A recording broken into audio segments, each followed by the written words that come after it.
குழம்பு இருக்கும். போட நாளைக்கு என்ன 21 லிட்டருக்கு போட்டுக்கோ. 1,50,000 ரூபாய். எல்லாம் போடுங்க சார் காலைக்கு கிளம்பு. நான் போட்டே இருப்பேன். இந்த சரி அண்ணே எனக்கு சரி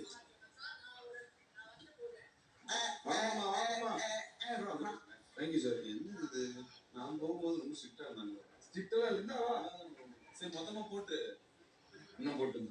நீ தான் போடணும் சொல்லிட்டு 1,05,000 ஆயிடுச்சு. சபரி ஒரு கட்டு 5,000 ரூபாய் இருக்கு இல்லைங்க அப்படின்னாரா 20 எங்கிட்டேன் தானே பெரிய 1,05,000 மக்களுக்காக நீங்க